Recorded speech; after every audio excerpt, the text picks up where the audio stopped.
भइले रही भाभी जिसे ममिला हमसे टकइले। ओहो कहाँ बाबू जानू घंटा बीतल तोहर बेट कइले रही भाभी जिसे ममिला हमसे टकइले। हो रहे सुतार खूबे करती प्यार फेल कइला सारा पला। रउआ जौना व्यक्ति से बात करी चाहत तनी उ अभी आगे से के व्यस्त बा। फोन दे ससुरा।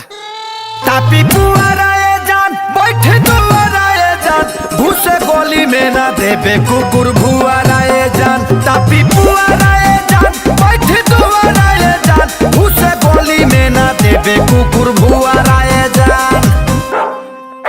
अरे होय के ता भोकता कुकुर एकदम हंसका रे।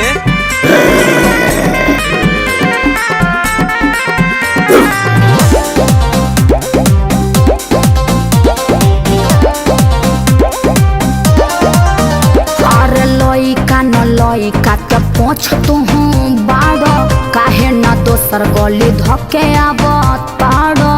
अरे बुढ़बा के हो काजी ओह गलिया के तू छोड़ी दया से हो काहे ओही जे बाई ठीक बाबू खेलता रे तास हो। सुनो कर बहाना नहीं मिली लब के खाना यारे उड़ी के आवा जैसे आवे शक्तिमान। नमस्कार प्रणाम। अब बड़ी किरा सुनो के दाम। अरे पुअरा डाल पुअरा फोन दे हमरा के।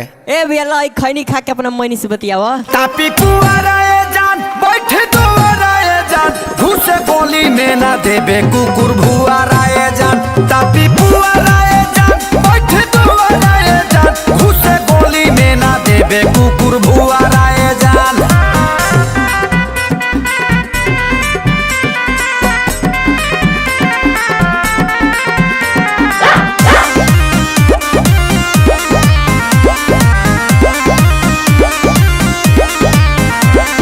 लागता कि अब दुख दोबर कई देब सारा गुड़ा लागे आज गोबर कई देब।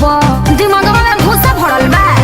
फेरा में तोहरे फसनी कटैला तार में नया जाकेट फाट गइल का पता नहीं जाड़ में। हो झूठे बने लगो ठंडा हो गइल जोश भइल से अंथे सारी बुद्धि बना दा।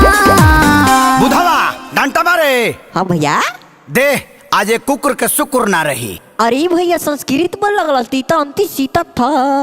अब बरतावे खिस होइल भरे के पीस रुको 5 मिनट ओइ जे हम आया बतानी जान। भले जी चाहे मुई लागी 14 गो सुई होई उहे आज लिखले होई है जवन भगवान। फोनवे पर दे दो।